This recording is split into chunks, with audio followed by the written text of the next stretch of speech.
You're listening to the Joe and Rosa Show, proclaiming the gospel through word and through song. Hi, and welcome to the Joe and Rosa Show. I'm Joe Hopkins. This week, Rosa will be concluding her interview with our guest, Jami Amerine, writer of the book Stolen Jesus and writer on the blog sacredgroundstickyfloors.com. And he is for me, and he's with me. Absolutely, and a faith that is that can go through testing is a true faith, and a God who can go through all of these things is a God that can handle anything. I mean, if God were, in other words, if he were so fragile that we basically have to have smooth sailing for our faith to last, it really wouldn't make any sense. But we actually can go through everything because our faith will last, and our Jesus is strong enough. And I just want to say I completely understand about foster care. We were a foster family, my husband and I, and so we have gone through that experience of taking somebody and loving them and then seeing them go. And that is a very painful thing, and I completely understand how that is. Yeah. And accepting, and in my heart, God assured me that that was time. It was his will, and I had peace about it. And he gave me ways to cope with it. So it's not to diminish it, but he gave me ways to cope with it because it was very painful. So I completely feel you on that point. And just lastly, I would ask you about, because we're talking about freedom, we're talking about the real Jesus versus all these other different projections of who Jesus is. What are some ways that people experience bondage? And what I mean by that, how would a person who's listening who is in bondage and maybe doesn't realize it, are there some things that maybe would point to that state that they're in bondage? And if they are in bondage, how is it that they can be set free from it? For me, it really was a continual chant of, he's for me. He's for me, the blood worked, he's for me. I mean, if I said that once in the last 7 months, I've said it a billion times. And I think that, you know, when I always give the example of getting up early to read my Bible. And in almost any study or any woman that you talk to in most churches, you know, that's the formula. You need to get up before your family gets up, and you need to be in the Word, and you need to be sitting in the Word, and that's how you get closer to God. And for me, especially like during seasons of the last 2 foster placements, where I was getting no sleep, and then my intention was I'd set my alarm for 4:30 or 5, and I was going to get up and I was going to spend time in the Word, and that's how I was going to get closer to God. And then finally, everything was going to be okay. That was the formula. If you're not getting up before everybody else and doing this, you know, Proverbs 31 woman, then you're not ever going to get it right. And that's what I believed. And I would oversleep because I'd been up, you know, and I'd turn off my alarm, and then I would wake up, and I would be so ashamed and so guilt-ridden. And then every single ridiculous thing that happened to me, you know, spilled milk or, you know, locking my keys in my car, any of the things that normally happen, I blamed myself as if I was being punished by God because he thought I was ridiculous and because I could not do the one thing that would make him have mercy on me, and that was get up early and spend time in the Word. And I'm not knocking getting up early and spending time in the Word, but what I am saying is that if you think that that's what makes God move in your life, if you think that that's what makes him love you, if you think that's what restores or continues your salvation, you're in bondage. Because sleep is something he created. He created rest, and he knows what it's like to be a mom. He knew I was up all night. He blessed me with sleep. He didn't want me to be ashamed of that. And when I stopped doing that shame thing and let it go, sometimes I do wake up early, 4 o'clock in the morning, and I'll be rested, and he'll give me an idea, or, you know, I'll go sit and read the Word. But sometimes I sleep later. And then when I do wake up, I thank him for that sleep, and I ask him, you know, if there's going to be a time we can be alone later, and he provides it. It's the idea, it's the if-then Jesus. If I do this, then he'll do this. And that's not it at all. It's, he did it.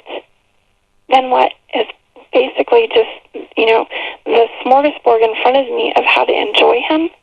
And one of the ways that I describe bondage and is if I told my kids, if I told my daughter, my oldest daughter, Maggie, okay, every morning at 5:30 you have to come sit with me. And when you come sit with me, I want you to read this blog post that I wrote. Oh, and you have to read it. And then after you do that, I want you to tell me what you got from it. And then I want you to tell me everything that you've done wrong, even stuff that I've already forgiven you for. And then I want you to tell me everything that you're going to do right. And then after that, I want you to tell me everything that you want. And I may or may not give it to you. Would she want to be around me? Probably not. No. And that's how And honestly, I sometimes question myself because I think there's going to be people that hear that and go, well, this woman's crazy. I don't think of God like that. But the more I've said it, the more women that have gone, oh my gosh, that's exactly what I was doing. Mm-hmm. And thinking that I'm making him do something, thinking that it's the cross plus me doing these things to make him do what I need him to do so that my kids will be safe, so that my marriage will be strong, so that we'll have enough grocery money. You know, if I want this, it's if then Jesus. He did it. It's done.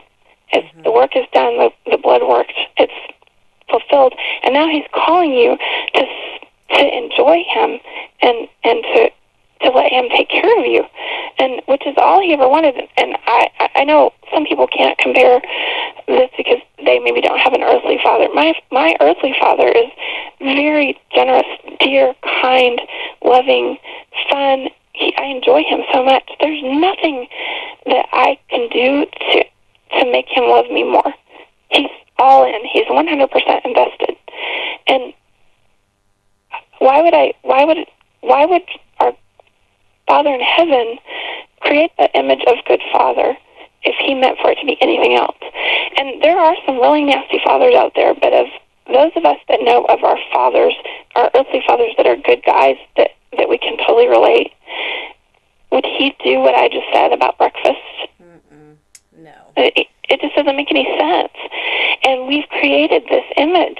And as far as even foster care goes, I feel like the church, in its teaching of an if then Jesus, of what you have to do, and that constant repentance and being miserable and killing ourselves and picking up your cross and dying again and all of those things.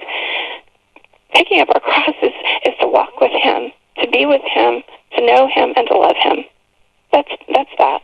But we've created such a fear of him, and there's healthy fear. I love my dad, and I love him and I honor him, but not to gain his love, but because I love him. And so, like, within foster care, one of the things I've just been doing on this, and actually was typing up some of it, we have so many of us, including myself, who've said for so long, well, I can't do foster care because I'm afraid. Well, he came to give us peace and life and joy abundant. And he came so that we didn't have to be afraid. And if we can't serve him because we're afraid, what are we afraid of?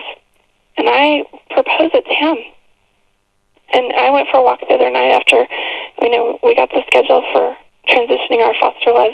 And the minute I hit the road around the corner away from my house, I just kind of let out this whimper of, my babies, my babies are, I don't want this. This is not what I want. And I felt such a camaraderie with him all of a sudden, because I just knew he was like, yeah, my babies. And we just walked together, and that was it. There was nothing else to say. There was nothing to ask of him. There was nothing to beg of him. There was no way for me to manipulate the situation or try and change it. I'm sorry I got emotional, but I was just with him in it, just in that sadness, and it was okay to be sad with him. He wasn't out to get me. He wasn't going to punish me. And really and truly, if I went to my dad, my earthly dad right now, that would be the response. He would just hold me and hug me, and we'd be sad together. And I don't think that I know for me, I wasn't truly falling into his arms and grieving. I was falling into his arms and begging for things to be different constantly, or for, his wrath to be reconciled. into his arms and going, ouch, just hold me and, show me where this is going to be okay. And it's going to hurt.